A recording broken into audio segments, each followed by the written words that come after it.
जो शिव का भगत होता है, शिव का जो उपासक होता है, उसको बैकुंठ से मतलब भी नहीं होता। और आपसे भी निवेदन है, फिर वही बात आ गई कल वाली, पितृलोक, सूर्यलोक, उसके बाद बैकुंठ लोक। और बैकुंठ लोक में भी पहुंचने वालों की संख्या बहुत शून्य के बराबर, बहुत कम। अब जब बैकुंठ लोक में पहुंचने वालों की संख्या इतनी कम है, तो आप अंदाजा लगा कर देखिएगा क्या आपका नंबर उसमें है, विचार करिएगा। तो जब ये लोग पहुंच ही नहीं सकते बैकुंठ तक, तो एक प्रयास करना कि हमें बैकुंठ कहा करऊ में बैकुंठ के जाए। सूरदास जी लिखते हैं अपने पदों में कि मुझे बैकुंठ नहीं जाना।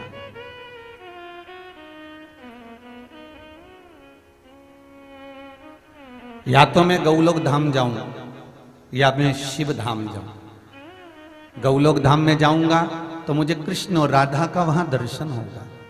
गौलोक धाम में जाऊंगा तो वहां पर मुझे गौ माता की सेवा करने का मौका मिलेगा।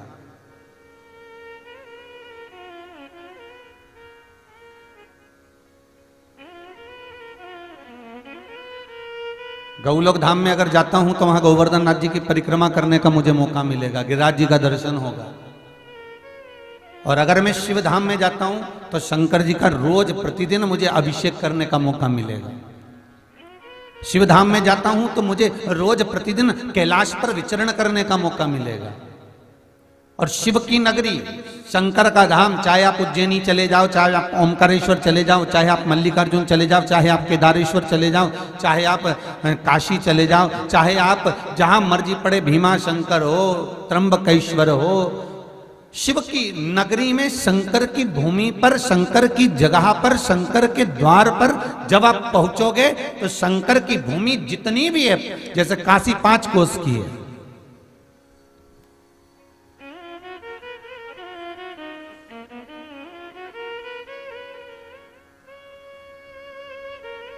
जितनी भी कोस की भूमि है शिव की, उस पूरे कोस में, उस पूरे किलोमीटर में जितने भी पत्थर हैं, जितने भी कंकर हैं, वो सारे शंकर ही हैं।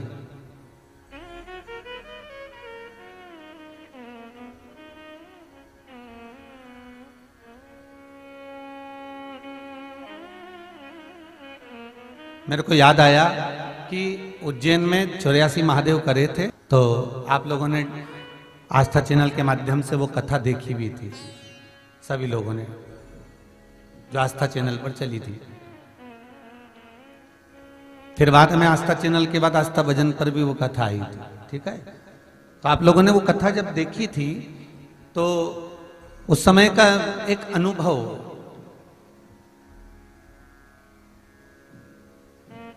कि जब उज्जैनी में 84 महादेव की कथा हुई, महाकाल की कथा हुई, तो वहां पर एक कोई कमिश्नर थे, कोई पुलिस विभाग में अच्छे पद पर थे, उनसे मिलना हुआ। तो हमने उनसे पूछा कि आप तो बहुत अच्छे पद पर हो और बाबा के धाम में हो, तो बाबा के दर्शन तो आपको रोज हो जाते होंगे। उन्होंने कहा, गुरुदेव, मन तो बहुत करता है कि प्रतिदिन धर्म पत्नी के साथ में महाकाल का दर्शन करूं, प्रतिदिन मैं बाबा का दर्शन करने के लिए जाऊं, ये मेरा मन है, ये मेरा विचार। पर जब पोस्टिंग हुई यहाँ पर और जब मैं आया तो मैंने पहली बार महाकाल बाबा का दर्शन करा, उसके पहले कभी करा ही नहीं था।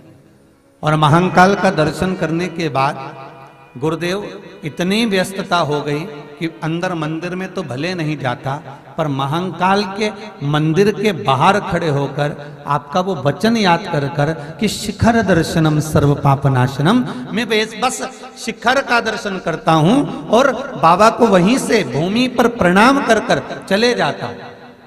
तो हमने कहा, फिर तो आपको दर्शन नहीं हुए, दर्शन आप करने जाते नहीं हैं, तो बाबा आपके सब कार्य कर देते हैं। तो कहा, गुरुदेव, ऐसा कोई सुख नहीं जो उज्जैनी में आने के बाद बाबा ने मुझे नहीं दिया हो। ऐसा कोई सुख नहीं है जो बाबा ने मुझे प्रदान नहीं करा हो। बस मैंने एक नियम बनाया कि मैं जिस जगह पर जा रहा हूं, जिस जगह पर मुझे काम करना है, उससे पहले मुझे बाबा के चरणारविंद का स्मरण करना है, मुझे शिव के उस शिखर का स्मरण करना है।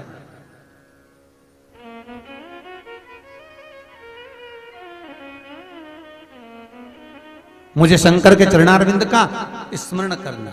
आपको पहले भी कथा में कहा शिवरात्रि के दिन रात्रि को 12 बजे एक बेलपत्र शंकर को चढ़ी हुई उठाकर, जिस मंदिर की बेलपत्र है उसी मंदिर की बेलपत्र उठाकर उसी मंदिर का शिखर रात को 12 बजे देखकर जो चबा चबा कर खा लेता है, उसके घुटने में और कमर में कभी जिंदगी में दर्द नहीं होता। और ये बात कई बार कहते रहे और कहते आज भी रह रहे हैं, और जितने लोग मिलते हैं वो एक ही बात कहते हैं, गुरुजी हमने जो प्रयोग करा उसके बाद हमारे घुटने और कमर में, डॉक्टर तक ने बोल दिया था कि ऑपरेशन करना पड़ेगा, घुटना बदलना पड़ेगा, पर कुछ भी नहीं बदला। ये बाबा की कृपा। आप विश्वास रखकर करोगे तो शिव करुणा सागर करुणा करेगा। ये करुणा सागर करुणा करने वाला। मेरे बाबा के बराबर दुनिया में कोई दयालु है ही नहीं साहब। बहुत सरल है मेरा शिव, बहुत सहज है मेरा भोलेनाथ। कर्पूर गौरम करुणावतारम, बहुत सरल। कपूर कितना सरल होता है, कितना सरल। तरंग से तो बना है और तरंग जैसा ही उसका जीवन है। कितना विचित्र होंगे मेरे भोलेनाथ, जरा सोचिएगा कि अपना असली स्वरूप तो आज तक संसार वासियों को नहीं दिखाया।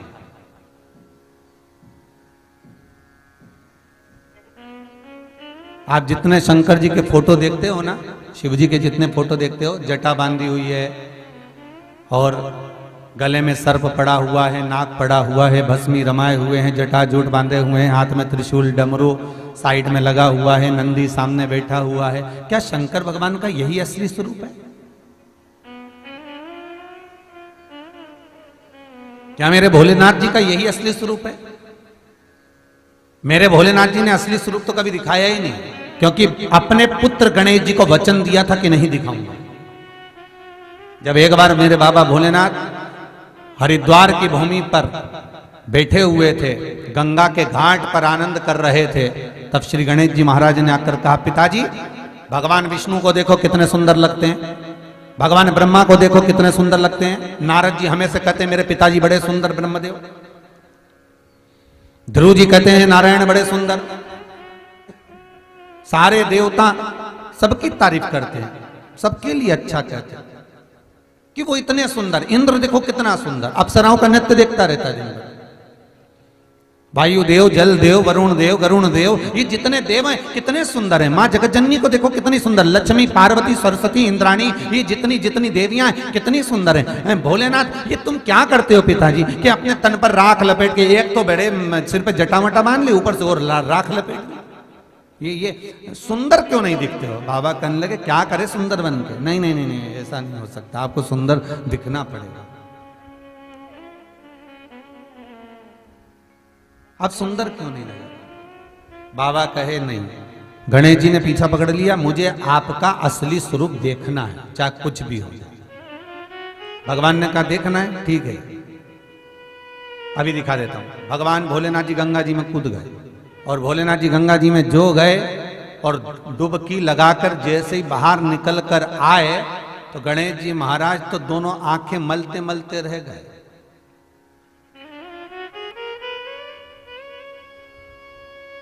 दोनों नयन गणेश जी महाराज मल रहे हैं।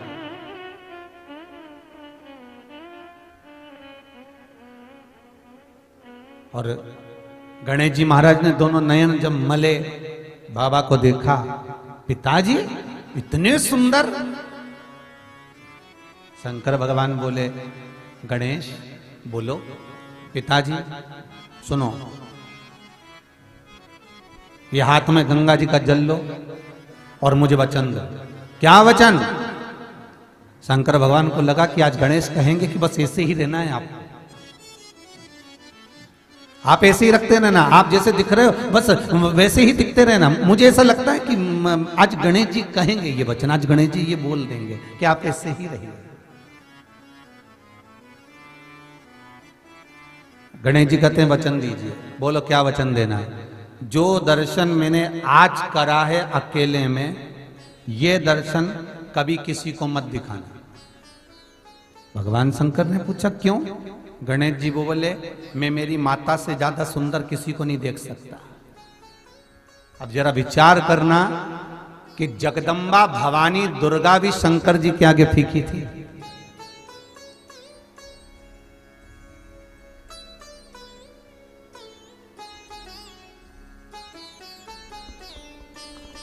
कितना सुंदर वचन दीजिए कि आप ये स्वरूप नहीं दिखा सकते। तो अभी तक हम जो स्वरूप का दर्शन कर रहे हैं, सिर पे गंगा जी बह रही है, पास में त्रिशूल रखा है, डमरू रखा हुआ है और गले में वनमाला पहने हुए हैं, सुंदर सर्पों की माला धरी हुई है, त्रिपुंडा खींचा हुआ है, भस्मी रमी हुई है, जटाजूट बांधे हुए हैं, ये जो हम दर्शन कर रहे हैं ये तो बाबा का एक अविरल रूप है, आनंदमय रूप है, शंकर का अलमस्त रूप है। पर कभी एकांत में कभी मौका मिले और आपका मन कर जाए कि आज मुझे शंकर का दर्शन करना है, आपका मन कर जाए कि आपको आज शिव से मिलना है, तो एकांत में किसी नदी के, तालाब के, सरोवर के, कुंड के बाहर कहीं किनारे में बैठकर एकांत में बस नयन बंद कर कर ओम अक्षर का नाद करना या श्री शिवाय नमस्तुभ्यम बोलना या नमः शिवाय ओम और ओम नमः शिवाय का जाप करना, बस मौनता में धीरे अपने ही भीतर, अपने ही नहीं।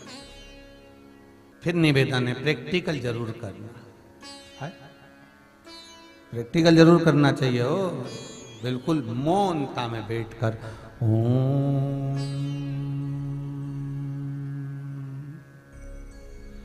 नमः शिवाय ओम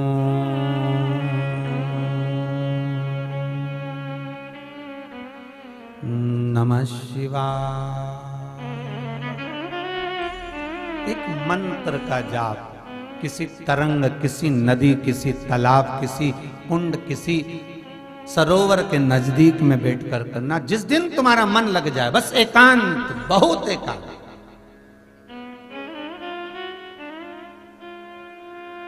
मौन होकर बैठे और नेत्र बंद करना, आपको खुद बाबा का कुछ एक अविरल दर्शन विश्वनाथ का हो जाएगा। किसी भी रूप में देगा, पर देगा किसी भी।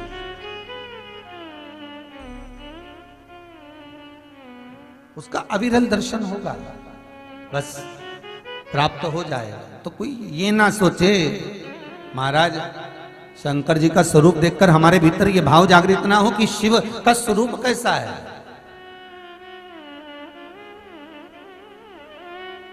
शंकर का स्वरूप कैसा है।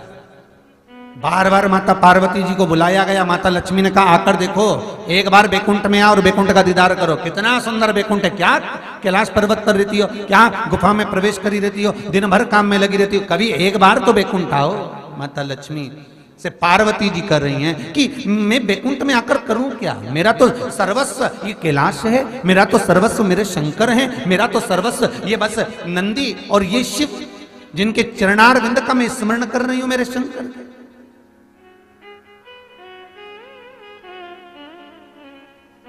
इसके सिवाय मुझे और कुछ नहीं चाहिए।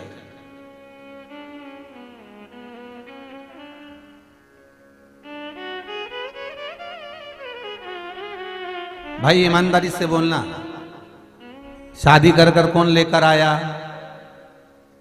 पति। फेरे किसने दिलाए? पति ने। फेरे लिए पति ने।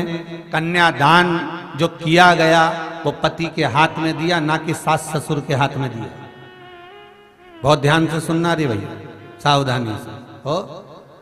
कन्यादान पति ने लिया, सास ससुर को नहीं दिया।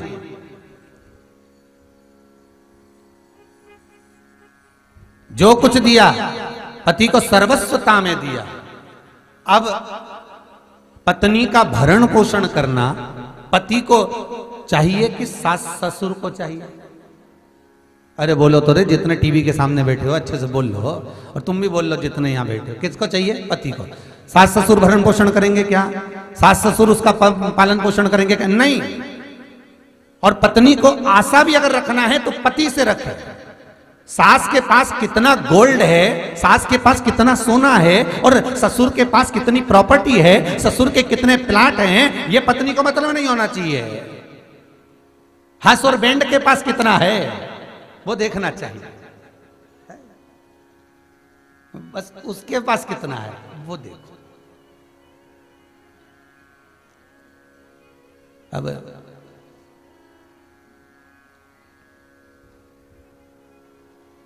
और जब भी बहुओं की लड़ाई होती है तो वो लड़ती सास से इसी बात, हमको हमारा हिस्सा दे दो।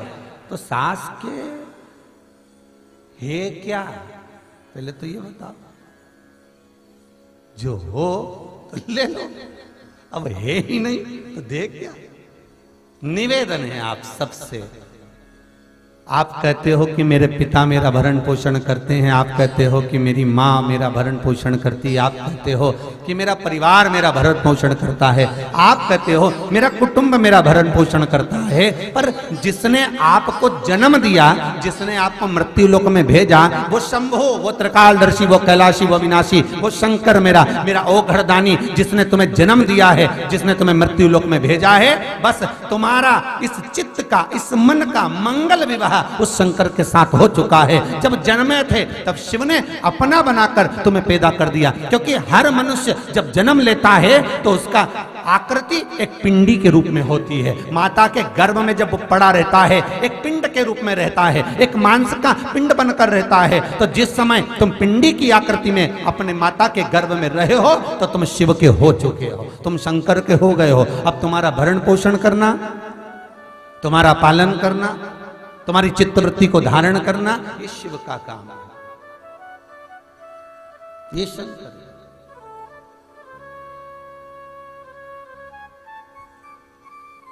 क्यों आस लगा कर बैठे हो भाई, मेरे को तो समझ में नहीं आता। आप संसार वासियों से आस लगा कर बैठे हो, हमारा काका जी करेगा ने, फूफा जी करेगा ने, बुआ जी करेगी ने, चाचा जी करेगा ने, चाची जी करेगी। कोई किसी का नहीं करे दादा, कोई नहीं करे,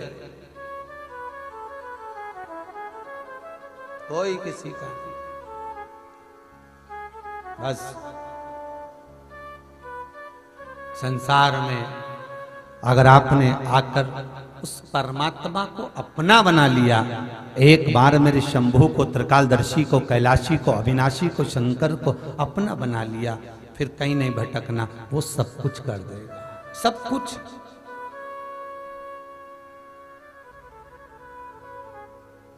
तेरे दरबार की बाबा निराली शान देखी है, तेरे दरबार की बाबा निराली शान देखी है। तुझे देते नहीं देखा पर झोली भरी देखी।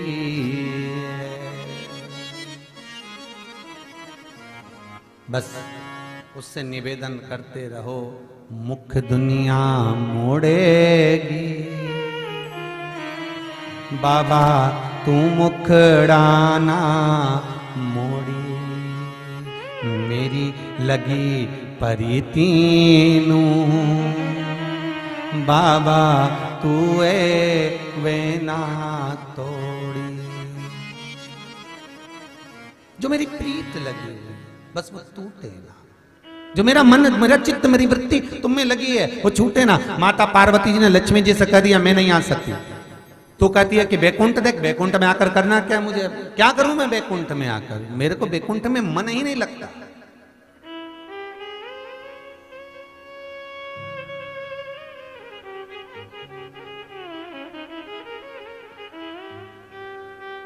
क्या करूं मैं बैकुंठ के, मेरा मन भी तो लगे।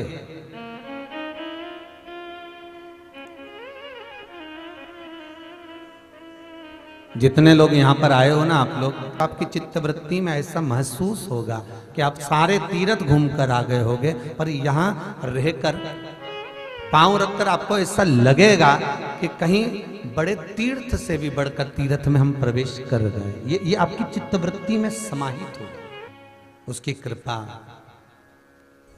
और महाराज जब मिले करुणा सागर, करुणा जब करे तो कोई कमी नहीं रहती। भगवान जब देता है तो छप्पर फाड़ कर देता है, और जब लेता है तो तन का कपड़ा भी फाड़ लेता है। उसकी देने की रीति बड़ी विचित्र है, तो लेने की रीति भी बड़ी विचित्र है। बस एक निवेदन जरूर करूंगा कि इस भूमि पर आकर कुबेरेश्वर महादेव के दरवाजे पर पहुंचकर या किसी शंकर के मंदिर में, आप जिस भूमि पर रह रहे हो, जिस जगह पर रह रहे हो, जिस नगर में रह रहे हो, जिस शहर में रह रहे हो, जिस गांव में रह रहे हो, वहां के शंकर मंदिर के दरवाजे से आपने अगर कुछ पाया है तो निवेदन है, बहुत अभिमान में मत फूलना, किसी गरीबड़े की भी सेवा में लग जाना।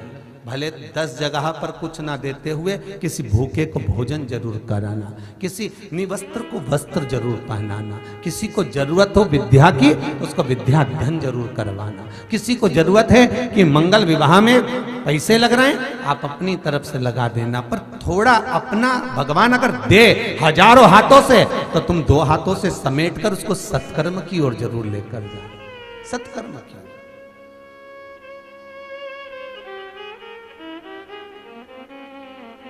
वो देने में कमी नहीं रखेगा, ये पक्का है। विश्वास रखना, बाबा जब देता है तो इतना देता है कि अपने को बटोरा नहीं जाता, महाराज बटोरा नहीं जाएगा, इतना देता है।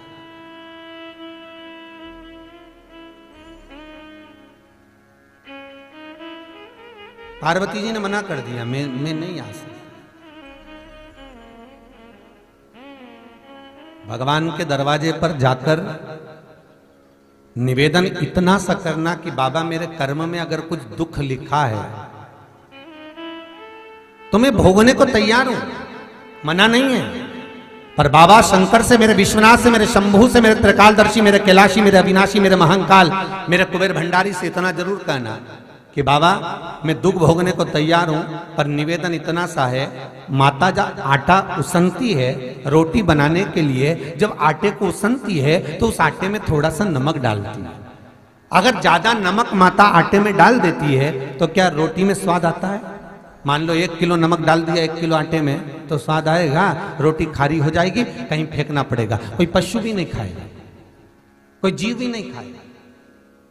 बस बाबा से विनती इतनी जरूर करना कि बाबा माना मेरे भाग्य में दुख लिखा हुआ है, माना मेरे कर्म में दुख लिखा हुआ है, कष्ट लिखा हुआ है, मैं जानती हूं कि मेरे भाग्य हो सकता है कि मैंने सुख भोगा होगा और किसी का बुरा करा होगा तो दुख लिखा गया, हो सकता है मैंने किसी को कष्ट दिया होगा तो मेरे भाग्य में दुख लिखा होगा, पर बाबा आपसे विनती इतनी है कि जैसे एक माँ आटे में नमक डालती है, थोड़ा सा मेरा दुख अगर बड़ा है तो मुझे शुरू से थोड़ा थोड़ा देना चालू कर देना, जिससे वो दुख धीरे धीरे में झेलते झेलते उसको धारण करते करते उसको निकाल दो। मालूम पड़े तू एक साथ अगर दुख दे देगा तो झेला नहीं जाएगा। बाबा इतनी करुणा जरूर करना कि इसको धीरे धीरे धीरे धीरे काट देना, बस इतनी कृपा, वो कट जाए।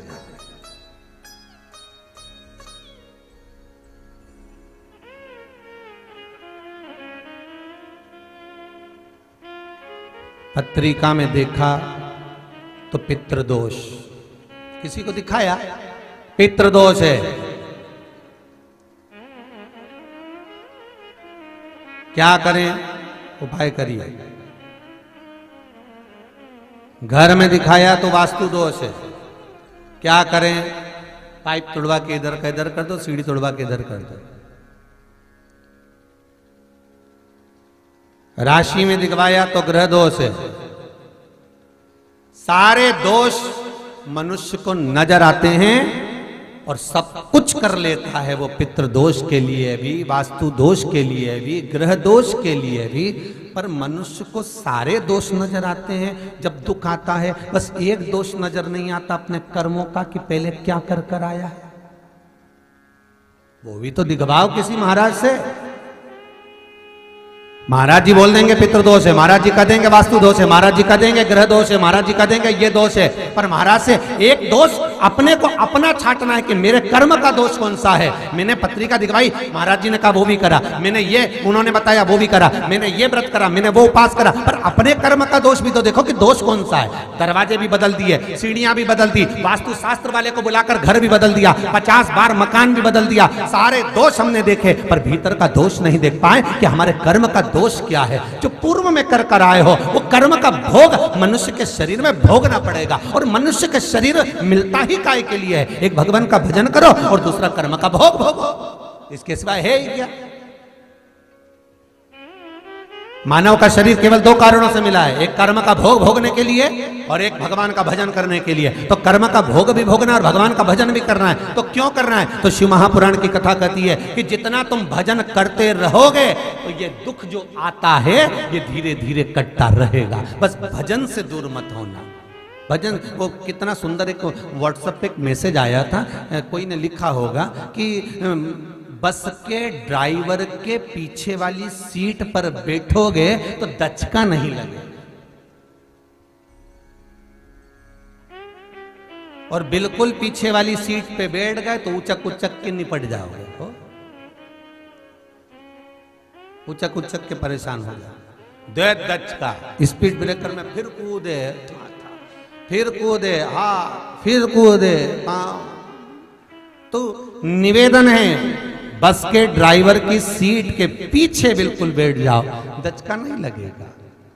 नजदीक रहो, भगवान के जितने नजदीक रहोगे उतना संसार का दचका नहीं लगेगा, दुख का दचका नहीं लगेगा। पर जब तुम ये भगवान से दूर हो जाते हो तो दचके भी भारी हो जाते हैं, फिर लगता है हम बड़े दुखी हैं गुरुजी। अरे वो कथा याद करो ना, एक प्रोफेसर के पास में 4 स्टूडेंट मिलने के लिए गए, बहुत पुराना प्रोफेसर, अब तो रिटायर हो गए। टीचर के पास में, प्रोफेसर के पास में 4 स्टूडेंट गए, 4 बच्चे गए और प्रोफेसर को देखकर प्रणाम किया तो अंदर गए। प्रोफेसर अकेले थे घर में, उन्होंने विवाह नहीं किया था। अंदर गए प्रोफेसर, उन्होंने कहा बच्चों आ गए? हाँ गुरुदेव, बहुत समय के बाद याद आई ना सर आपकी, तो हम आ गए आपसे मिलने। आइए बच्चों बैठो, और कैसी जिंदगी जी रहे? बहुत बढ़िया। तो एक बोला सर हम तो बहुत दुखी हैं, दूसरा बोला ऐसा, तीसरा बोला ऐसा, चौथा बोला ऐसा। प्रोफेसर ने बात सुनी ना सुनी और वो चले गए। और प्रोफेसर गए मैं तुम्हारे लिए चाय लेकर आता हूँ। प्रोफेसर अंदर जाकर चाय बना लाए, चाय लाए तो एक ट्रे में लेकर आए, चारों के लिए चाय अलग अलग कप में लेके आए, किसी के लिए सोने के कप में, किसी के लिए चांदी के कप में, किसी के लिए कांच के कप में, किसी के लिए स्टील के कप में। चाय लाकर टेबल पर रखी, कहा बच्चों लो। सबसे जो चतुर था उसने सोने के कप को उठा लिया, दूसरे ने चांदी के कप को, जिसको जो उठाना था, रुचि प्रधान था, उठा लिया, चाय पी ली। प्रोफेसर ने कहा चाय कैसी बनी? चारों ने कहा बहुत अच्छी बनाई सर आपने, बहुत बढ़िया। अच्छे से पी ली आपने चाय? जी सर, बहुत अच्छी चाय बनी, बहुत बढ़िया, बहुत बढ़िया। अच्छा ठीक है। अभी आप लोग कह रहे थे कि मुझे दुख है, कोई कह रहा था मुझे ये दुख है, कोई कह रहा था मुझे ये दुख है।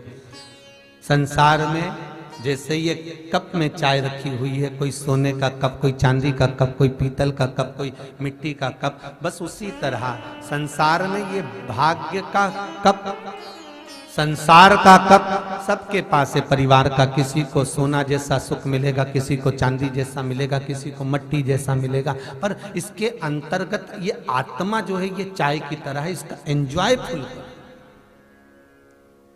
ये मौका नहीं मिलेगा। मनुष्य का शरीर वापस नहीं मिलने वाला, मानव की देह वापस नहीं मिलने वाली। 84 लाख योनियां काटने के बाद में महाराज 84 लाख योनियां, 20 लाख योनि तो वृक्ष की काट दी, फिर जलचर, थलचर, वायुचर, ना जाने कितनी योनियां काटने के बाद ये मानव का शरीर मिला। और ये मानव का शरीर भी मिला तो ऐसे ही गंवा दिया, रो रो के हम तो बड़े दुखी हैं गुरुजी, हम तो बड़े। अरे प्रसन्न में बोलो, दुखी भी हो तो भगवान के पास जाकर इतनी प्रसन्नता में बोलो, वाह प्रभु क्या प्रसाद दिया है, दुख भी दिया तो ऐसा कि मैं तुम्हें भूल ही नहीं पा रहा हूं, गजब कर दिया। भगवान भी सोचेंगे बताओ इतना दुख है और मुस्कुरा रही है, इतना दुख है और इतना हंस रही है। शंकर भगवान भी कहेंगे इतना मुस्कुराती रहती है मेरे मंदिर में आकर, दुख होने के बाद भी, तो जा जैसी मेरे दरवाजे पर आकर मुस्कुरा रही है संसार में ऐसी ही मुस्कुराती रहे। और मालूम पड़े भगवान के सामने 24 घंटा नयन बंद कर कर आंसू बहाती रहे, कहीं बार बार पोछती रहे, आंसू बहाए। शंकर भगवान भी सोचेंगे काय को आ गई, जब भगवान दूर से देख लेगा फिर आ गई, रोएगी, भगवान के भग जाओ। पार्वती जी पूछे शंकर जी कहां जा रहे हैं, तो कि वो आ रही दुखिया बाई, फिर आएगी फिर रोएगी, फिर आएगी फिर रोएगी, इसलिए मैं तो भग लूं। तो कई बार माताएं कहती भी आज मंदिर में रौनक नहीं दिख रही, तो शंकर भगवान के हम तो है ही नहीं, तो रौनक कहां से आएगी, हम तो भग गए। अब हम होते तो रौनक नजर आती। अब तुम रोज रोज दुखी होकर रोज रोज रोते हुए भगवान के दरवाजे पर पहुंचोगे तो भगवान भी सोचेगा बताओ तुम रोज रोज पड़ोसन को एक ही बात क्यों, मैं तो मेरी बहू से परेशान हो गई, मैं तो मेरी बहू से परेशान हो गई, मैं तो मेरी बहू से परेशान हो गई, मैं तो मेरी बहू से परेशान हो गई। तो पड़ोसन कुछ करेगी क्या? अरे बोलो तो सही, पड़ोसन कुछ करेगी? कुछ नहीं।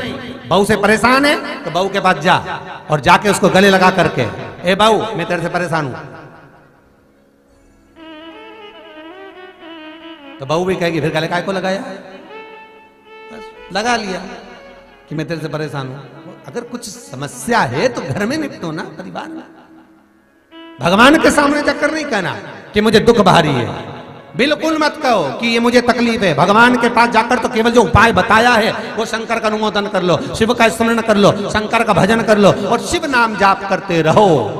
कभी तो सुनेगा, कभी तो देखेगा, कभी तो करुणा करेगा, बस वो करुणा अपने आप हो जाए। बहुत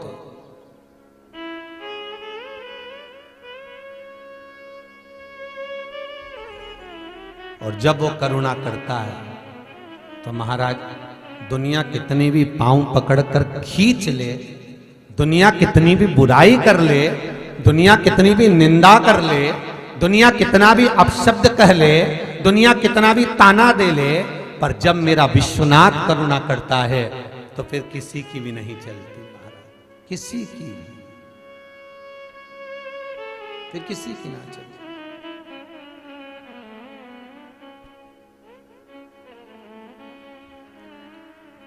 और बाबा है ही ऐसा महाराज, उसके जैसा दुनिया में कोई होगा ही नहीं। नित्य स्मरण शिव का,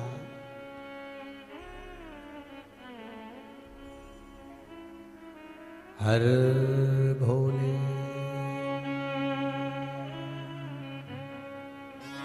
भोले हर, बस नित्य स्मरण शिव का कर।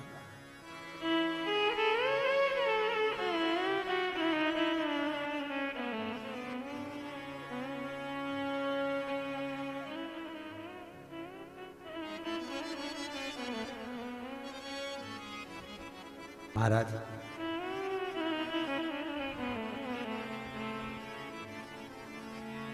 जब शिव करुणा सागर करुणा कर दे, कृपा कर दे, मां जगत जननी स्वतः कह रही है कि मुझे किसी चीज की जरूरत नहीं है, मुझे कुछ भी नहीं चाहिए। पार्वती एक बार तो आओ, लक्ष्मी जी बार बार निवेदन करी तब पार्वती गई और देखा लक्ष्मी जी ने, पार्वती जी आई हैं, आओ ये सोने के पर्णकोटे देखो, सोने का महल देखो, सोने की अटारियां देखो, हीरे लगे हैं इनमें, रतन जड़े हैं इसमें। पार्वती जी बोली मुझे क्या मतलब इनसे। किसी के घर में सोना जड़ा हो, किसी के घर में चांदी जड़ी हो, किसी के घर में हीरे रतन जड़े हो, किसी के घर में 10,000 रुपए मीटर का पर्दा डला हो, किसी के घर में खूब डनलप के गद्दे लगे हों, किसी के घर में डाइनिंग टेबल ड्रेसिंग टेबल जो जो लगी हो लगी रहे, किसी के घर में रोज पकवान खाते हो, हमारे को इससे मतलब नहीं होना चाहिए। एक गृहस्थ नारी घर की जो धर्म पत्नी होती है, दुनिया कितना कमा कर ला रही है, दुनिया कितना लाकर अपना भरण पोषण कर रही है, हमें उससे मतलब नहीं रखना चाहिए। दुनिया की नारी पार्वती के शब्द को याद रखे। माता पार्वती ने कहा सोने की अटारी तेरी, सोने का महल तेरा, हीरे रतन तेरे, मुझे क्या करना है इससे, मेरा तो झोपड़ा भला जिसमें मेरे रही है, क्या करूं सोने के। तो लक्ष्मी जी ने पूछा तो तुम्हें वो गुफा में अच्छा लगता है? पार्वती जी बोली किसी व्यक्ति को डनलप का गद्दा दे दो, एसी का रूम दे दो, ठीक है। मान लो किसी को सोने का गद्दा दे दो, डनलप का गद्दा दे दो, एसी का रूम दे दो, खूब अच्छे अच्छे पकवान दे दो और उसके शरीर में कष्ट दे दो, बीमारी दे दो, एक बहुत बड़ी बीमारी, तो ईमानदारी से बोलना वो डनलप का गद्दा अच्छा लगेगा, वो सोने का महल अच्छा लगेगा, वो गाड़ी बंगला अच्छा लगेगा? क्योंकि प्रथम सुख निरोगी काया, प्रथम सुख निरोगी काया।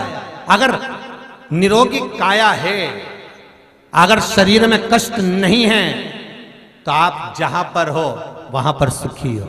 और मालूम पड़े शरीर में इतना सुख, इतना तकलीफ, इतना कष्ट भरा हुआ है, कहीं बीमारी पर बीमारी घेरी हुई है, तो कोई डनलप के गद्दे दे, एसी का रूम दे, खूब खाने के लिए अच्छा अच्छा पकवान भी दे, तो नहीं खा सकते? क्या करें उस सुख का? क्या करना उसका? पार्वती जी लक्ष्मी जी से बोली, ए लक्ष्मी, एक असुर, एक राक्षस एक बार भी कैलाश पर आक्रमण नहीं करता।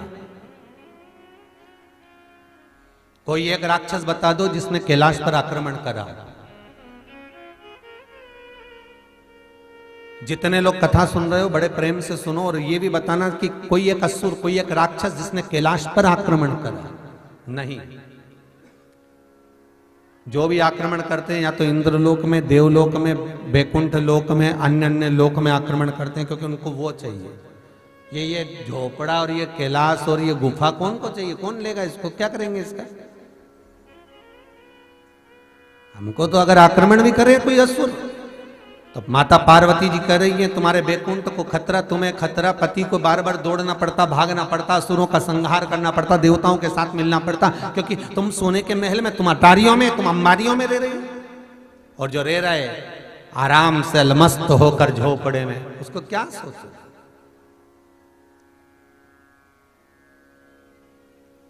क्या सोचना उसका?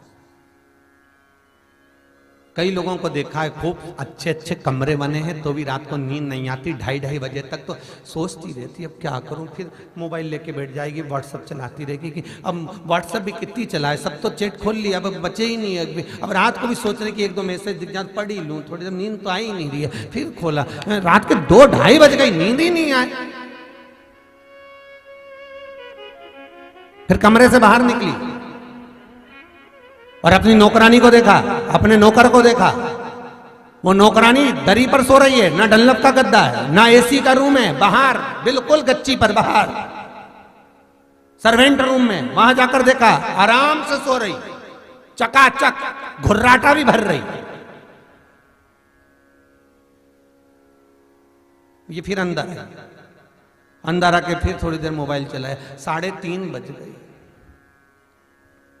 3:45-4 बज गई, तब 4 बजे थोड़ी सी नींद झपकी हल्की सी आई, और आई तो 6 बजे बहू के छोरा छोरी उतर के आ गए, उन्होंने चिल्ला चोट मचाई। सुबह से उठकर बोली नींद ही नहीं हुई।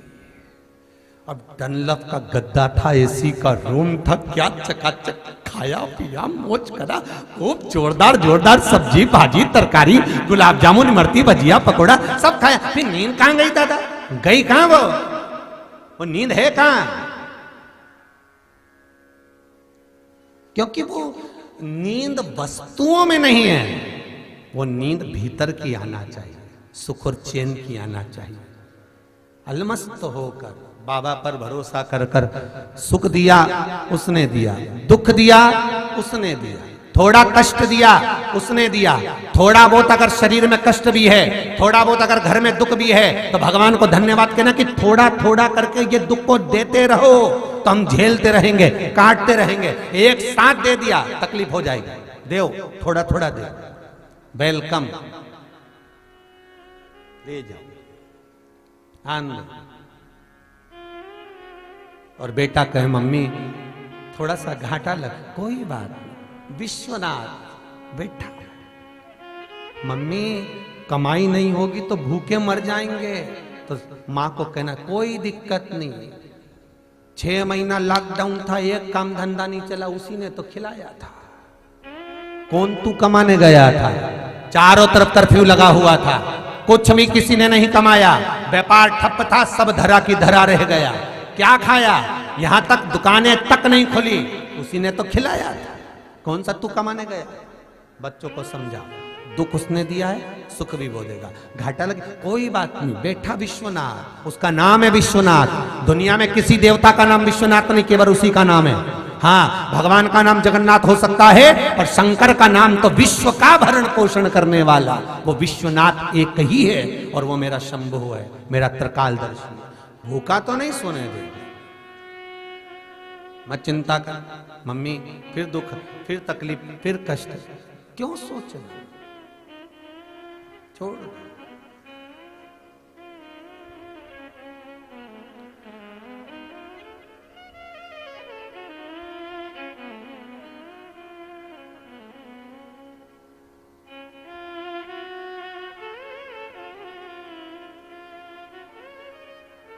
एक बार वृंदावन घूमने के लिए गए हम हमारी माता जी के साथ, हमारी अम्मा भी बैठी हुई है कथा में हो, तो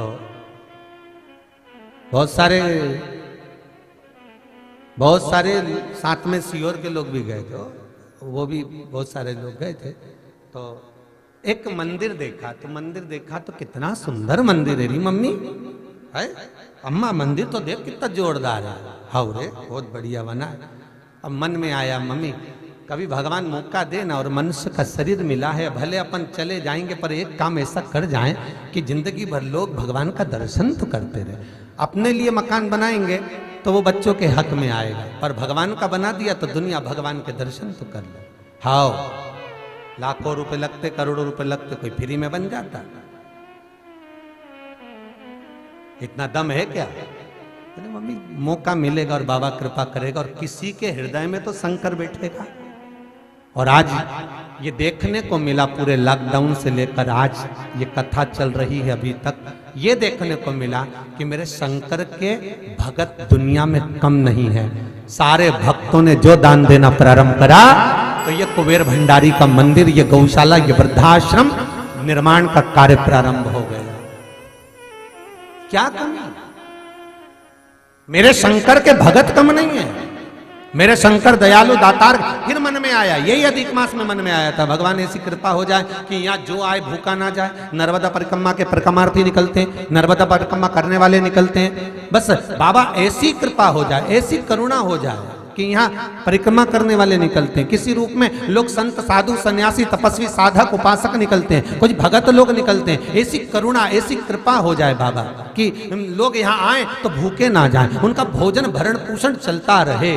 वो आए तो भरपेट भोजन करें, भरपेट आनंद पावे, भरपेट सुख पावे। शिव के भगत कम नहीं, मेरे ओघड़दानी के भगत संसार में कम नहीं हो सकते।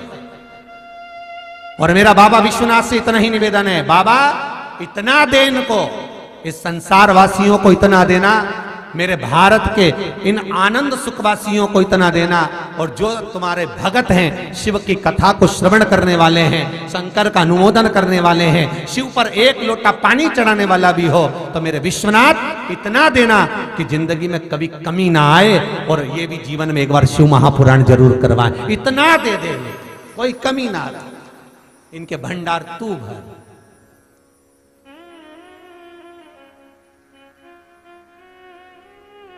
तेरी कृपा बिना न हिले एक भी अणु, लेते हैं श्वास तेरी कृपा से तनु तनु। तू कृपालु है, दयालु।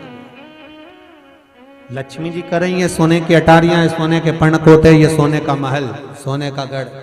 पार्वती जी बोली क्या करूं इसका, मेरे यहां जो सुख है वो तेरे यहां नहीं हो सकता। किसी धनपति से पूछना, उसके यहां सारे सुख होंगे, पर भगवान कहीं ना कहीं एक सुख उसको छिड़ा लेगा, रख लेगा। होंगे तेरे पास में करोड़ों जमीन जायदाद, धन दौलत संपदा सब होगा, क्या करूं मैं उसको, पर मेरे पास में सबसे बड़ा सुख है, ए लक्ष्मी, निरोगी काया और घर की शांति।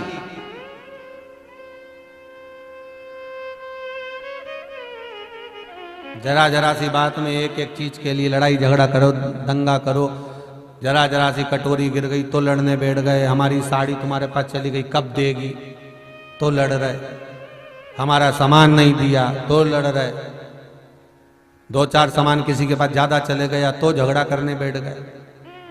तो ये भगवान से कहना ये अशांति नहीं चाहिए, शांति। मालूम, ईमानदारी से बोलूं, सास लड़के की शादी क्यों करती है? एक माँ अपने बेटे की शादी क्यों करती है? क्यों करती है? किस लिए करती है? तुम्हारे सबके बच्चों की शादी हुई होगी, जितने लोग टीवी पे कथा सुन रहे हो, मोबाइल पे सुन रहे हो, बोलो रे ईमानदारी से, बोलो जल्दी से, अपने बच्चों की शादी काहे के लिए करी? कि बहू आएगी, गरम रोटी देगी, खूब आनंद से सेवा करेगी, शांति रहेगी, घर के अंदर आनंद रहेगा।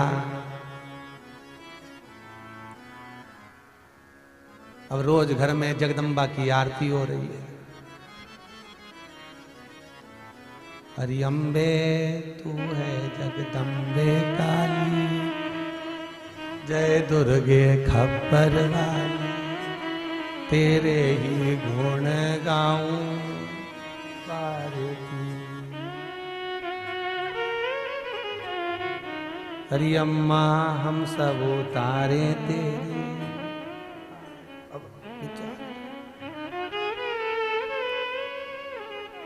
कितने कितने कितने अरमान बंधे थे, कितने अरमान।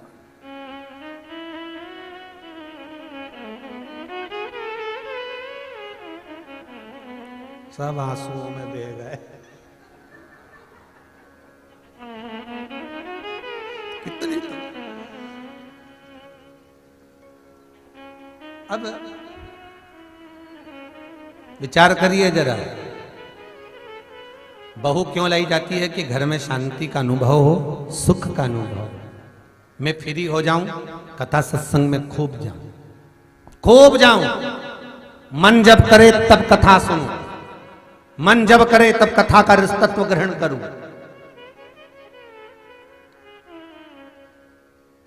पर परिवार का जाल इतना विचित्र होता है।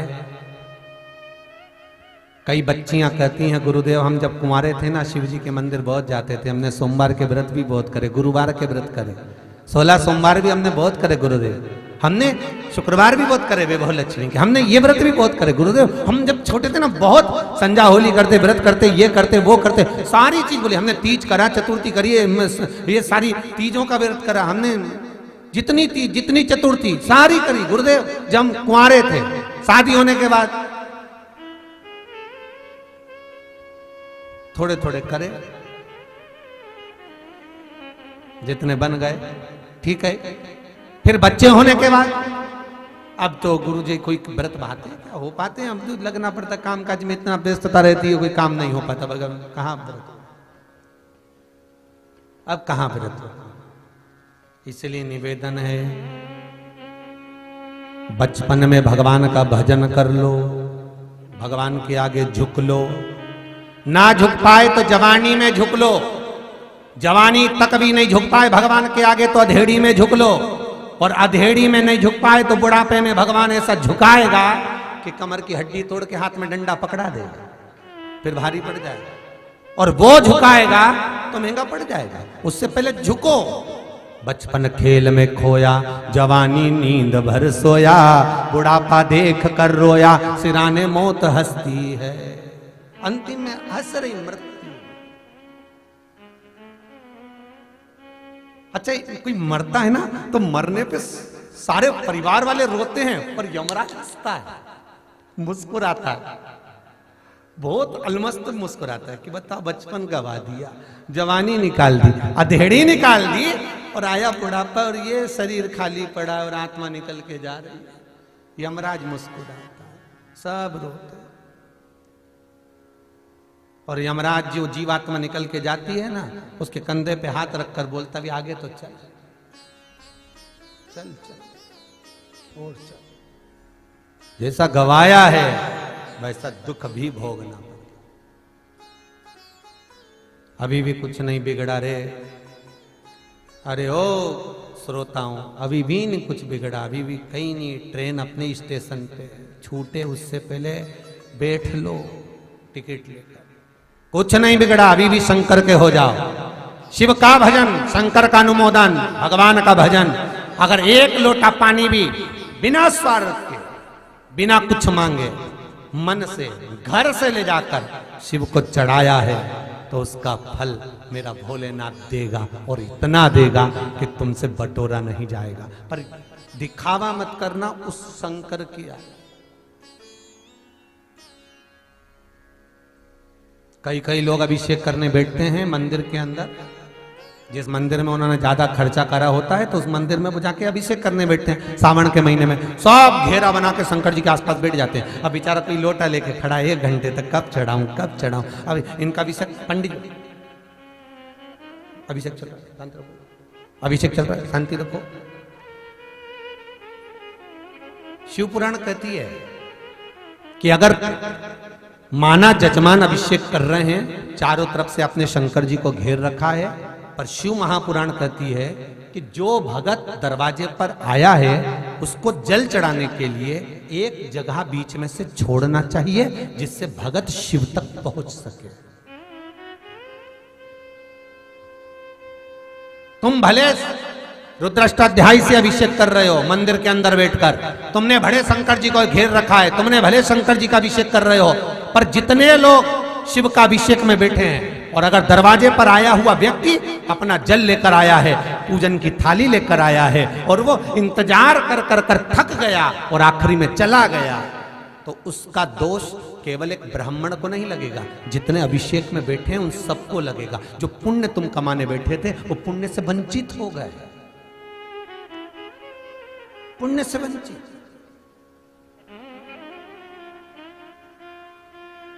कितना सुंदर चरित्र है भागवत जी में। शंकर जी आए रूप रखकर, तो यशोदा जी ने कन्हैया को नहीं दिया। कृष्ण गए थे शंकर जी की गोदी में, नहीं, रूप रखकर आए भोलेनाथ, कन्हैया को नहीं दिया। और वो पूतना आई तो यशोदा जी ने तुरंत दे दिया, ए बहन ये ले। क्यों? क्योंकि यशोदा जी जानती है कि मैं अगर किसी बड़े को अगर दूं तो क्यों दूं, एक गरीबड़ी राक्षसी है ये, इसका उद्धार जरूरी है, इसका उद्धार बहुत जरूरी है, इसको दूं। और कन्हैया पूतना की गोद में गए और भगवान कृष्ण ने पूतना का उद्धार कर दिया। केवल उसका भाव देखिए।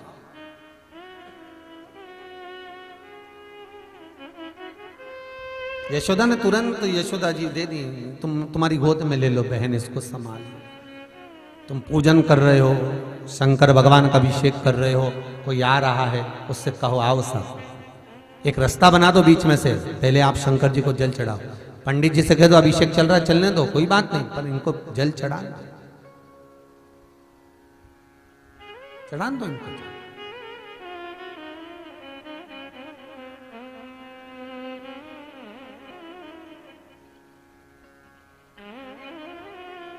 और एक निवेदन करूं आपसे, स्कंद पुराण का। मान लो सावन का महीना है, काशी में, भीमाशंकर में, बाबा वेदनाथ जी में, महाकालेश्वर में, ओमकारेश्वर में, मल्लिकार्जुन में, त्र्यंबकेश्वर में बहुत ज्यादा भीड़ है। आप उस धाम तक पहुंच गए हो, आप उज्जैनी पहुंच गए, आप काशी पहुंच गए, भीड़ बहुत है। स्कंद पुराण कहती है आपके पास में अगर गंगा का जल है, पानी लेकर गए हो पूजन करने के लिए, आपकी इतनी सामर्थ्यता नहीं कि आप इतनी देर खड़े रह सकें, आप अंदर धक्के खाकर जा सकें, ये आपके बस का नहीं है, तो वो जो जल तुम लेकर गए हो बाबा के लिए, निवेदन है वो जल शिखर देखकर 3 बार घुमाकर किसी पीपल के वृक्ष के नीचे या किसी भी स्थान पर उस जल को शंकर का नाम लेकर समर्पित कर दो। स्कंद पुराण कहती है जो अंदर मंदिर में भगवान बैठा है वो उस जल को स्वीकार करने के लिए कुछ देर के लिए वहां मौजूद मिलेगा, उस स्थान पर मिलेगा,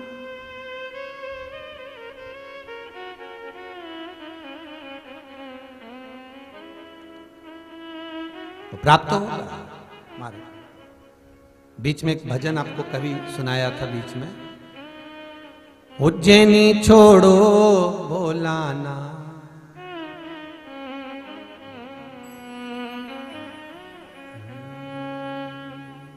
ओ काशी के भोलेनाथ मने थारी याद सतावे। ओ काशी के भोलेनाथ मने थारी याद सतावे। ओ काशी के भोलेनाथ मने थारी याद सतावे। ओ काशी के भोलेनाथ मने थारी याद सतावे। हिचका ना रोके भोलेनाथ, हिचका ना रोके भोलेनाथ मने थारी याद सतावे। ओ काशी के भोलेनाथ मने थारी याद सतावे। लोहो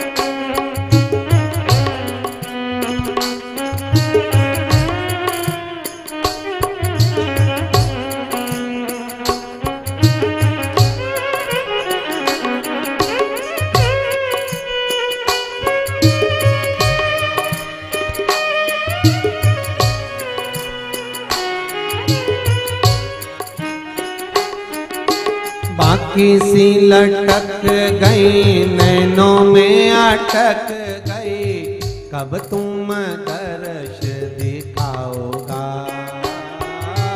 बाकी सी लटक गई नैनों में अटक गई, अब तुम दर्श दिखाओगा। ओ बाकी सी लटक गई नैनों में अटक गई, कब तुम दर्श दिखाओगा। बाकी सी अटक गई नैनों में अटक गई, अब तुम दर्श दिखाओगा। हिचकाना रुके भोलेनाथ, हिचकाना रुके भोलेनाथ, मने थारी याद सतावे। ओ काशी के भोलेनाथ मने थारी याद सतावे। ओ काशी के भोलेनाथ मने थारी याद सतावे। आओ आओ जी मारा भोलानाथ, आओ आओ जी मारा भोलेनाथ। ओ आओ आओ जी मारा भोलानाथ, आओ आओ जी मारा भोलेनाथ, मन में थारी याद सतावे। ओ काशी के भोलेनाथ मने थारी याद सतावे। ओ काशी के भोलेनाथ मने थारी याद सतावे।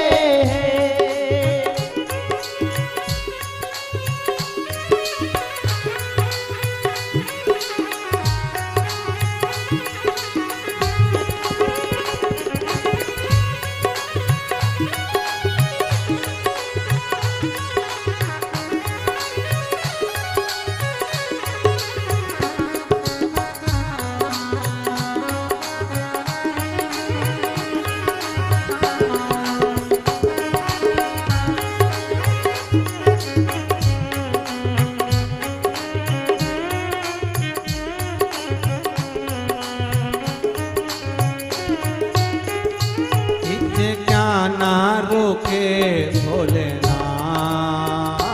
हिचका ना रुके भोलेनाथ, ओ हिचका ना रुके भोलेनाथ, हिचका ना रुके भोलेनाथ, मने तारी याद सतावे है।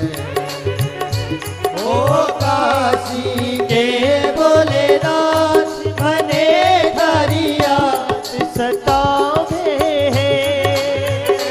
ओ काशी के भोलेनाथ, मने थारी याद सतावे है।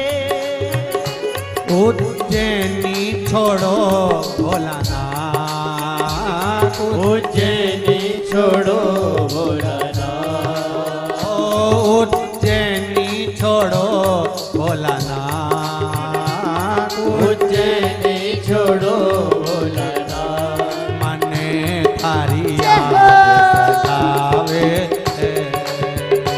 ओ काशी के भोलेनाथ, मने थारी याद सतावे है। ओ काशी के भोलेनाथ, मने थारी याद सतावे है।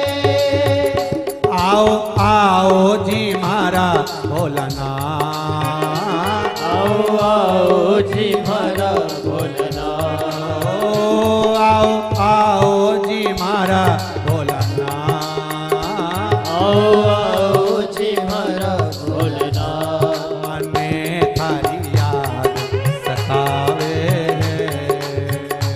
ओ काशी के भोलेनाथ, मने थारी याद सतावे है।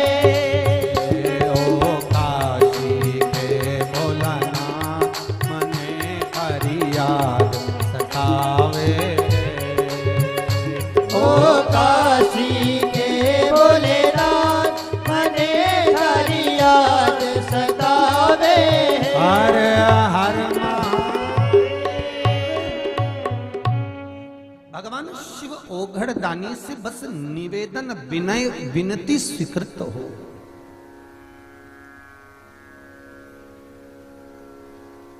हे बाबा, हे विश्वनाथ, हे शंभु, हे त्रिकालदर्शी, हे कैलाशी, हे अविनाशी, बस इतनी कृपा जरूर करिए बाबा। पार्वती जी मना कर दी, ये सब क्या है, ये सोना चांदी हीरा पन्ना दौलत जमीन जायदाद ये सब अपनी जगह, मैं क्या करूं इसका।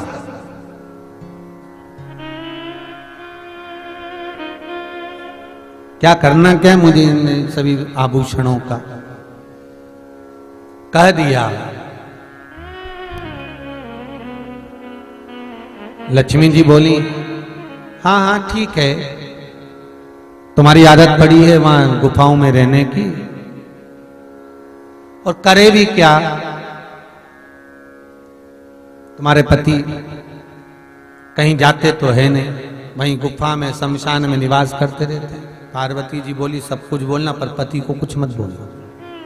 महाराज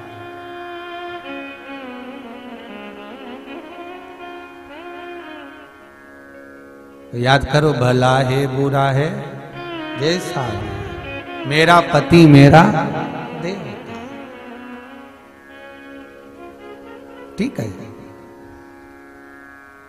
अब तो पार्वती मैया एक मिनट के लिए भी नहीं रुकी, हमारे एक क्षण के लिए भी पार्वती जी नहीं रुकी। पार्वती जी ने सोच लिया कि यहां मेरे पति का अपमान हो रहा है, चल दी, सीधे पहुंची कैलाश धाम पर, और कैलाश धाम पर जाकर माता पार्वती जी भगवान शंकर से बोली है, हमारे भगवान शिव से बोली है, और बाबा भोलेनाथ जी से कहती हैं, बाबा एक थोड़ी सी मन में अभिलाषा है, पर आज तक तो नहीं आई, पर आ जाइए, आप कहें तो मैं कहूं। भगवान भोलेनाथ जी तो समझ गए थे कि गई है फ्रेंड के यहाँ, तो अब पर्दों के कलर तो देख के आई होगी। बोलो। पार्वती जी बोली बस एक विनय निवेदन इतना सा है कि आप मुझे एक सोने का महल बनवा दो। भगवान बोले ये कैलाश है तो सही, अपने को करना क्या, रहना ही तो है। भगवान शंकर से पार्वती जी बोली वो रहना तो है, परंतु आपको क्या मालूम, लक्ष्मी जी के यहाँ तो रोज लोग घूमने जाते हैं, ब्रह्माणी के घर पे लोग पहुंच जाते हैं, इंद्राणी के घर में लोग जाते हैं। दुनिया का ऐसा कोई व्यक्ति है जो कैलाश पर आता है अपने से मिलने के लिए? शंकर भगवान बोले कैलाश पर शमशान में भले कोई ना आए, अपना निवास शमशान के अंदर है, शमशान में ही रहने दे। अगर कोई नी भी आएगा भले नहीं आए, आखिरी में तो आएगा, बस बहुत उतने में काम चल जाएगा। और एक बार अगर आ गया तो वापिस जाएगा ही नहीं। भाई इनके यहां तो कोई आएगा तो वापिस जाएगा, पर शमशान में आने के बाद कोई गया है क्या? एक बार आया और वो गया, बस वहीं से आखिरी है मुकामी। नहीं प्रभु, मेरा मन बहुत करे कि एक सोने का महल तो बनवाओ। पार्वती ठीक है बनवा ले। विश्वकर्मा जी को बुलवाया, सोने का महल बनवाया, और सोने का महल बनवाया। तब पार्वती जी बोले महल तो बन गया है, बड़ा सुंदर बना है, पर मेरा मन है कि अब इसकी ओपनिंग होना चाहिए, गृह प्रवेश। अच्छा ठीक है, तो चल अपन बैठ जाते हैं पूजन करने के लिए। नहीं नहीं नहीं, नहीं ऐसे कोई पूजन होती है? नहीं, तो क्या करना पड़ेगा? सबको बुलाओ। अरे तो क्यों किसी को परेशान करना? नहीं नहीं, नहीं ऐसे काम नहीं चलेगा, सबको बुलाओ। तो शंकर भगवान बोले कि एक काम करते हैं, हिमालय राज को बुला लेते हैं, बस बहुत है उतना ही, मैं ससुर आ गया, सब काम हो गया है। रावणी तो वही करेगा ना, सास ससुर वाला, अब कौन करेगा? नहीं नहीं नहीं, नहीं। तो कहा उनको भले मत बुलाओ, तो फिर किसको बुलाएं? तो पार्वती जी बोली सारे देवताओं को बुलाओ। तो ठीक है, सबको बुला लो, पत्रिका छपाओ। भगवान बोले पत्रिका की क्या जरूरत है, डमरू बजाएंगे आ जाएंगे। नहीं, हो सकता है किसी ने नहीं सुना तो, अगर मान लो नहीं सुना हो किसी ने तो ठीक है। पत्रिका छपाई, पार्वती जी ने एक पत्रिका में, भगवान विष्णु के यहाँ की जो पत्रिका थी उसमें पार्वती जी ने लिखकर भेजा सपरिवार। तो शंकर जी ने पूछा उनके यहाँ है ही कौन, दो तो है, फिर सपरिवार लिखने की जरूरत क्या, श्रीमान श्रीमती लिख दे।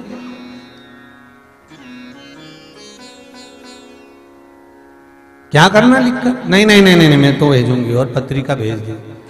भगवान विष्णु के यहाँ जैसी पत्रिका गई तो भगवान विष्णु ने तुरंत उसी समय पर, भगवान विष्णु तुरंत उसी समय पर लक्ष्मी जी से बोले पहली बार शंकर जी के यहाँ कोई काम आया है, अपना फर्ज है, अपने को जाना चाहिए।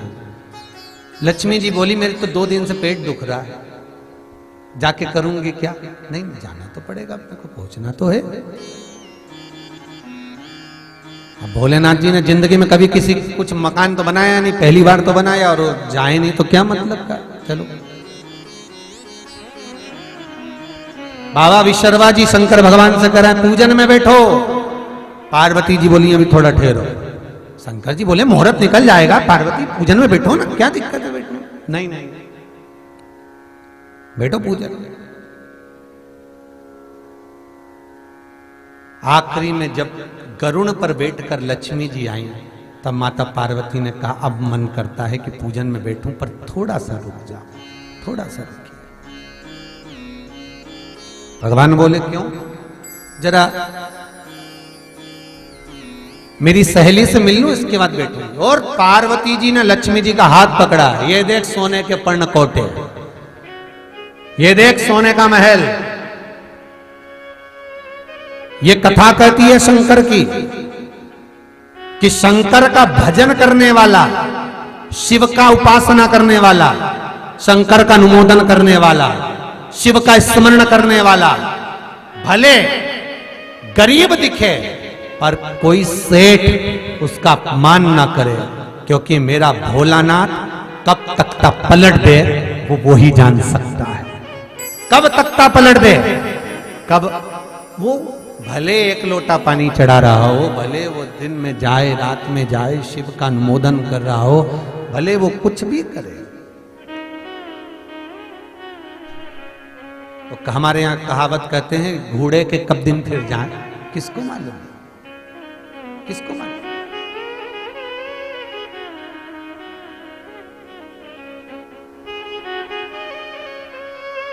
कभी छोटा ना समझो, माता लक्ष्मी ने माता पार्वती को छोटा समझ लिया कि ये छोटे से झोपड़े में रहती है, छोटे सी गुफा में रहती है, कैलाश पर्वत पर निवास करती है। माता लक्ष्मी उसको छोटा समझ रही है।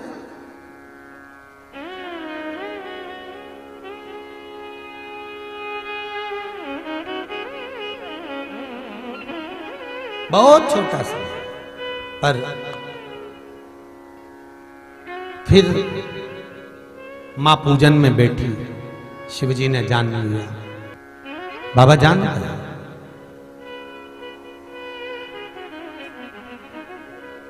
शंकर भगवान ने देख लिया कि ये जो है माता पार्वती, भगवान शिव जान गए कि ये केवल जो सोने का महल बना है इसके पीछे विवाद हो रहा है और इस विवाद को समाप्त करना जरूरी है। तो बाबा शंकर ने विशर्वा जी जब पूजन करा रहे थे, विशर्वा जी जब पूजन करे और विशर्वा बाबा ने जब पूजन किया तो बाबा भोलेनाथ जी ने विशर्वा बाबा को देखकर शंकर जी ने अंगड़ाई लेकर विशर्वा बाबा के सिर पर हाथ रख दिया। शिव जी ने विशर्वा बाबा पर हाथ रखा और विशर्वा बाबा पर हाथ रखा तो विशर्वा जी ने तुरंत माता पार्वती से कहा, मां भोलेनाथ, मैंने मकान का मुहूर्त करा दिया, अब दक्षिणा दीजिए। तो शंकर जी बोले, मांगो क्या चाहिए? तो विशर्वा बाबा बोलते हैं, आपसे नहीं लूंगा। पार्वती जी ने घर बनवाया है तो पार्वती जी से विशेष बधाई लूंगा और आशीर्वाद लूंगा और पार्वती जी से ही दक्षिणा लूंगा। पार्वती जी बोली, आज मैं बड़ी खुश हूं, मैं बड़ी प्रसन्न हूं, आज मेरे बड़ा आनंद छाया हुआ, आज मेरे मन में, मेरे चित्त में, मेरी वृत्ति में बड़ा बड़ा आनंद, बड़ा आनंद है। मांगो विशर्वा बाबा, तुम्हें क्या चाहिए मांग लीजिए, तुम्हें क्या चाहिए। विशर्वा जी बोले, पहले वचन दो कि जो मांगूंगा वो देना पड़ेगा। वचन देती हूं, जो मांगोगे वो दूंगी। शंकर जी के साथ बैठी हो माता जी, झूठ मत बोलना, बिल्कुल नहीं, असत्य तुम बोलते ही नहीं, सत्य में ही जीते। वचन वचन। विशर्वा बाबा ने कहा, बस दक्षिणा में ये सोने का महल दे दो।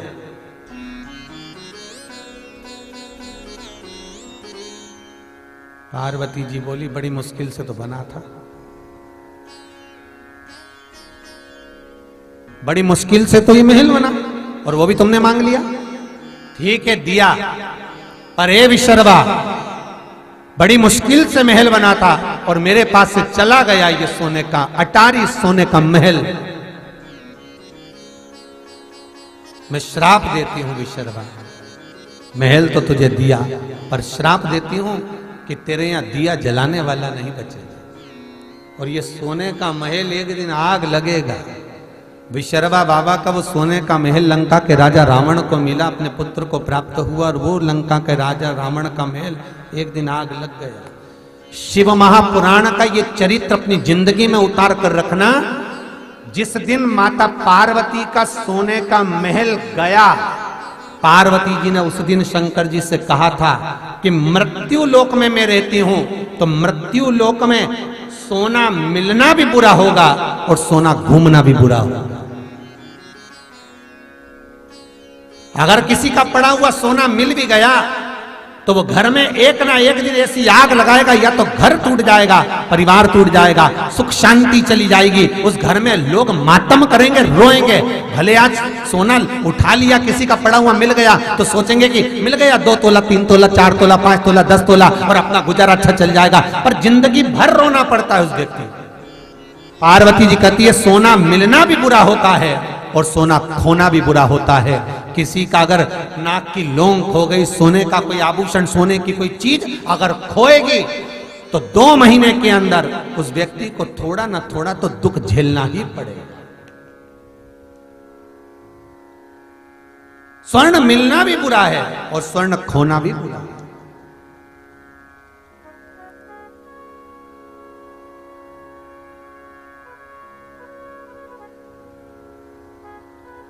अगर कोई वस्तु आपकी कहीं चली जाती है तो सास चिल्लाती है, कहां खो दिया? तो सास को सोने से मतलब नहीं है, सास वो देखती है कि आने वाला समय दुखपूर्ण होगा, इसलिए संभाल कर रखो, पहनो, रखो, संभालो, ध्यान रखो।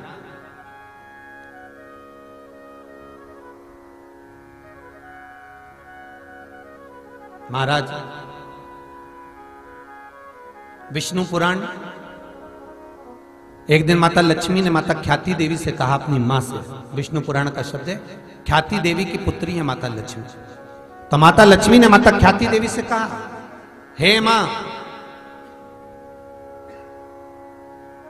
हे मां, मान लो संसार में बहुत सुंदर प्रसंग है, अपनी जिंदगी में याद रखिएगा। ये प्रसंग को बहुत ध्यान रखना, शायद बाद में सुनने को मिले ना मिले, उस प्रसंग को ध्यान रखिएगा। विवाह का मंडप जो लगता है, विवाह का जो मंडप लगता है, शादी का मंडप लगने पर विवाह का मंडप जब तक विसर्जन नहीं हो जाता, मोर छठ के दिन मोर ठंडे नहीं हो जाते, उस बीच में सौभाग्यवती नारी जो मंगल विवाह कर आई होती है, उसका यदि कोई आभूषण खो जाता है तो उसको वंश बढ़ने में दिक्कत आती है। हमेशा याद रखें, अगर उसके शरीर पर चढ़ाया गया स्वर्ण भाग, उसके शरीर को दिया गया आभूषण, उसमें से अगर कोई वस्तु एक लौंग भी खोती है मोर छठ के पहले, अर्थात जब मोर ठंडे हो उसके पहले, मंडप ठंडा उसके पहले, तो वो उसके वंश बढ़ने में तकलीफ होती है, उसका वंश बढ़ने में दिक्कत होती है, पुत्र प्राप्ति के लिए वंश को बढ़ाने में दिक्कत आती है। महाराज, स्वर्ण का कोई मायना नहीं है, पर दिक्कत उस बात की है कि वो चीज गई है तो उसका भाग मनुष्य को भोगना पड़ता है, मनुष्य को।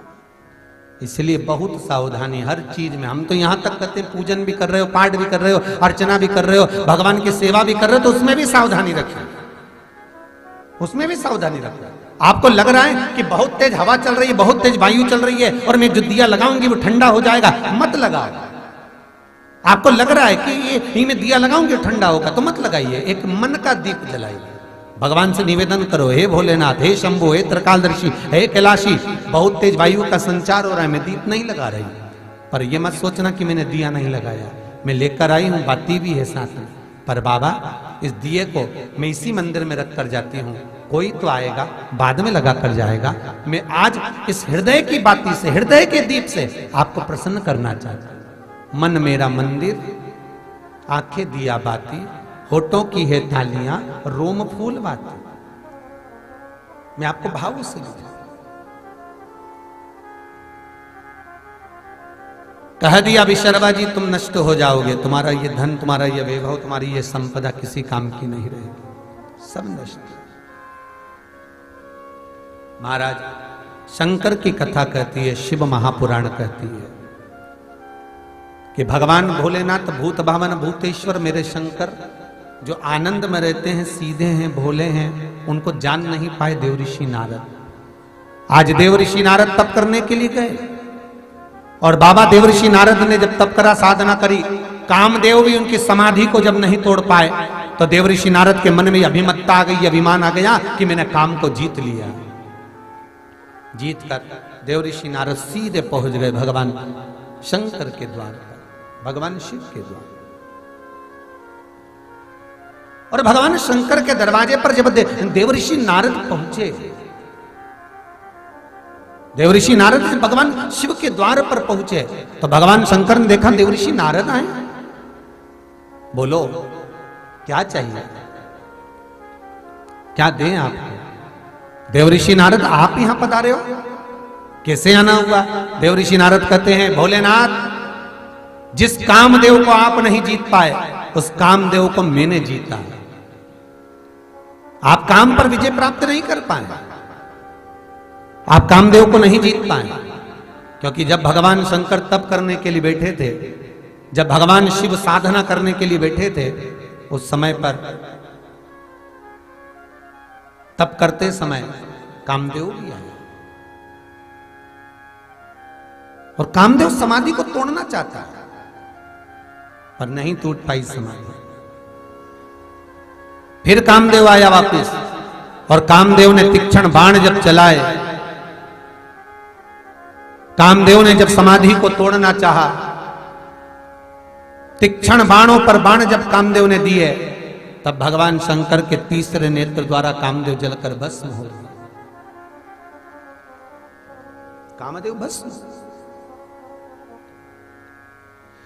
तो यहां शिव पुराण कहती है कि देवर्षि नारद की समाधि को, तप को, साधना को कामदेव नहीं तोड़ पाए, पर भगवान शंकर के तप को, साधना को, समाधि को कामदेव तोड़ दिए। एक बहुत सरल सी विषय है महाराज, ये बात पे कई लोगों ने पूछा, कई लोगों ने प्रश्न भी किया, गुरुदेव शंकर जी तो इतने समाधि में लीन रहते थे, फिर कामदेव क्या लगा उनके आगे? अगर शंकर इतने समाधि में लीन रहते तो कामदेव से मतलब क्या उनको? वो कामदेव ने शिव की समाधि को क्यों तोड़ दिया? शंकर की समाधि को कामदेव ने क्यों तोड़ा? भैया शिव महापुराण की कथा कहती है कि शंकर जी सती के पति हैं और कामदेव रति के पति हैं। अब ईमानदारी से बोलो रे भाई, तुम्हारी बहन का पति आज तुम्हारे घर पर आए और तुम्हारा पति उससे अच्छे से बात ना करे तो तुम्हें कैसा लगेगा? अरे बोलो तो, अच्छा लगेगा क्या? तुम्हारी बहन का पति आया इतनी दूर से मिलने के लिए और तुम्हारा पति जो है दुकान छोड़कर ही नहीं आ रहा, ऑफिस छोड़कर ही नहीं आ रहा, अपना काम छोड़कर ही नहीं आ रहा, और आया भी तो मिला ही नहीं, 2 मिनट नहीं मिला, बस आया और गया। तो दूसरी बार कोई आएगा? और पार्वती जी क्या, तो सती, भगवान शंकर को लगा कि मैं सती का पति हूं, कामदेव रति का पति है, और यदि आज रति का पति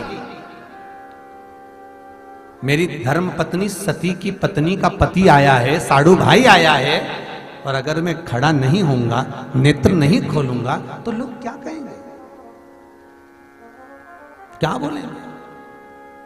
तो जैसे ही कामदेव आए, बाणों पर जब बाण चलाए, शंकर जी ने नेत्र खोल लिया, क्योंकि मेरे रिश्तेदार आए हैं, और अगर रिश्तेदार आए तो भाई देखो थोड़ा बहुत तो निभाना पड़ता ही है, चाहे कुछ भी हो, जरूरी है। हम तो आपसे भी कहते हैं भगवान से कोई रिश्तेदारी अच्छी बना लो, भगवान से पहचान, एक संबंध ऐसा बनाओ कि ये हमारा ये रिश्तेदार है। शंकर हमारा पिता, शंकर हमारा दादा, शंकर हमारा भाई, शंकर हमारा सखा, शंकर हमारा मित्र। शिव से कोई संबंध ऐसा बना लो कि जब समय भगवान के पास खबर जाए कि प्राण छूट रहे हैं, वो दरवाजे पर आ रहा है, तो मेरा शंकर, मेरा ओघड़दानी, मेरा शिव तुम्हें तुरंत स्वीकार कर ले, तुरंत।